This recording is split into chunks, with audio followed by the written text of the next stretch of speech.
Hi, I'm Dan from Buckethead Studios, and today, in honour of Fantastic Beasts, The Secrets of Dumbledore, and because someone paid me, we're going to be making this wand. I'm going to take you through it step by step, and we're just going to be using very simple workshop tools, so let's get cracking.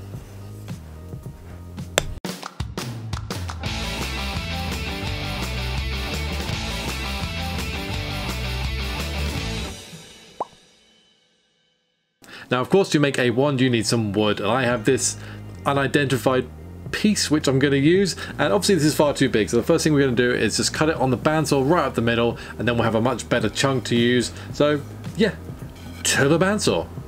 I start off with the guide here, just cutting it down the middle. I think my bandsaw blade's a little on the blunt side. You can see it's taking an age to actually cut this wood, so I actually just removed the guide and then just freehanded it. I don't need it to be particularly square, so we're just going to get it cut in half so I can get started.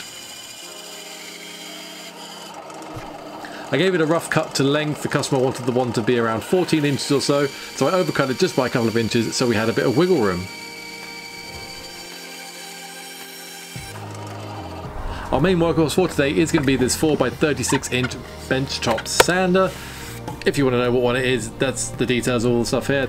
They're all pretty similar, you just sometimes get ones with different lengths and widths of belts or a stronger motor.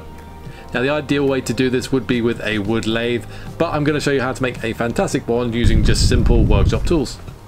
Now, it's incredibly simple how we're going to make the wand. All we're going to do is hold the wood on the sander until it is the shape that we want. It's nothing more complicated than that. You've just got to know how far to go and really when to stop. Now, it is important to have the right grit of belt on your sander. I did start doing this and realised my grit was far too high. I didn't change it, so I swapped it down to a coarser belt. On my one, it's pretty simple. You remove the cover, unlock the belt, and just switch it out for the new one, and then do it all back up again. And it's ready to go. You just have to start it up, and then sometimes you can see the alignment is off. You just twiddle the little knob on the side, and it'll get the alignment running nice and straight. And then we are ready. It's just sanding down until we have a nice cylindrical shape. It's got to be quite thin usually, and I usually go for a nice taper from one end to the other. As I said, it's better to overcut this than if you want to cut some off either end. You can choose which part of that wand is going to be your final piece. You've also got to bear in mind you're holding your hands near a very fast moving, abrasive piece of material, so if you touch it, it is going to hurt. Now, some people have commented on my videos before saying I should really wear gloves when doing this. I really like to get a feel for the work, and I really can't feel what's going on if I wear gloves, so I usually just, if I'm going to get sanded, I take the hit and I take that as a lesson. But of course, work as safe as you like, and I just like feeling how the work is going without gloves, and I can feel that much better with my bare hands. So all in all, from the square blank to the lovely tapered rounded piece that we could then make into our wand, it was about 20 minutes on the sander. So it usually hurts a little bit because you're putting pressure down on the sander, so you get a bit of an achy hand, but other than that, as you can see, it's pretty quick.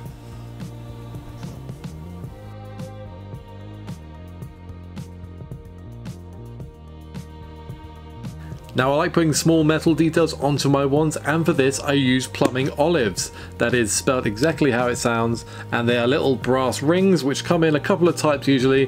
Now I'm going to be using the second type for this one, and of course when you're sanding you just have to be wary how far that's going to slide down. That's why I said it's good to have a bit of wiggle room to adjust the length either way.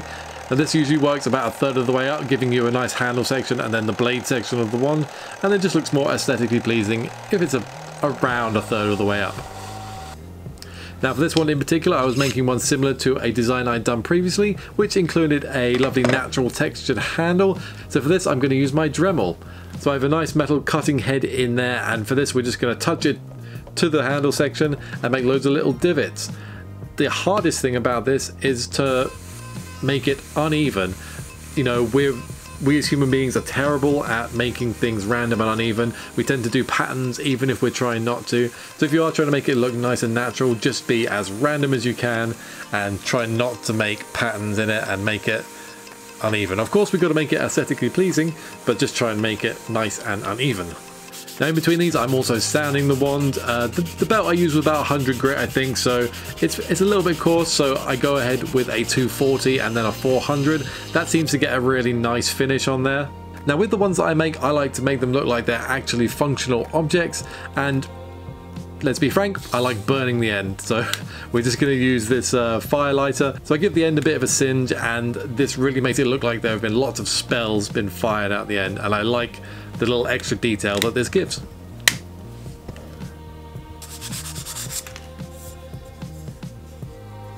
At a certain point we have to glue on our little brass piece. To do this I just use generic super glue. I really like the Gorilla Gel super glue. This one's really good, and it's got a lot of body to it, and it doesn't run around all over the place when you do it because it is a gel, and this is the one I like using, and that's just a little bit all the way around and then sliding that metal bit in place, and that piece will be on there. It's also at this point you'd add any kind of colouring or stain to the wood if you're going to do that. Even for this one, I wanted to add just a little bit of colour, so I used a bit of acrylic paint. This really makes the wand look like it is an old piece. You add sort of black and brown, and you can do that around the handle and bits where it would get handled most, bits where dirt would accrue most, and definitely around the brass bit on this one is where a lot of dirt and stuff would accrue, and it's the bit that you actually hold the most. So nothing too fancy, just scrubbing on some black and brown acrylic.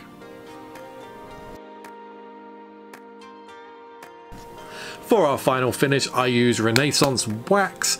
This is a fantastic finish for all sorts of stuff, wood, metal, leather. It's got a whole plethora of uses. It makes a fantastic sealer and finish for wood. So I apply this with a rag, and sometimes I do this once or twice just to get a nice good coat on there. Then I just let it sit and dry for a little while before we go on to our final stage, which is polishing. For polishing I use a benchtop grinder with a polishing wheel. The one I like to use actually is a very old and dirty one. As you can see, this one is really kind of crusty. I've used it to polish aluminium and stuff before, so it's got quite a lot of horrible stuff on there, but this actually acts as a great way to add free weathering and aging. Because it is dirty, all that dirt gets polished into the wood, and that gives a lovely old used effect, which I like on my ones. I mean, if you're going for new and pristine, this wouldn't be the way you'd use a clean polishing mop and get it all nice and buffed out. Also, if you're using incredibly light woods, it tends to look dirty rather than used, but for middle to dark woods it makes a fantastic aged effect. And as you can see, once we start polishing, the wands come up absolutely beautifully. They come up really shiny, and it's just a fantastic final finish. And with the polishing, that is the wand done. Time for the glamour shots.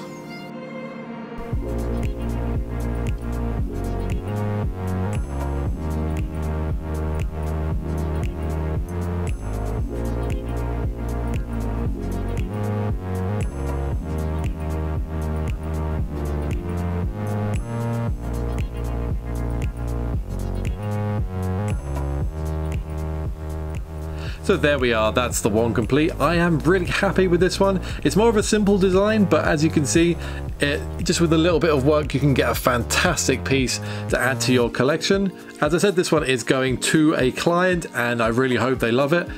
I am really looking forward to Fantastic Beasts: The Secrets of Dumbledore, which comes out this weekend. Not sponsored, but you know, if you know anyone, hit me up. If you like following along with this build, do remember to like and subscribe, and of course I will see you guys in the next video, and until then, take care, bye bye.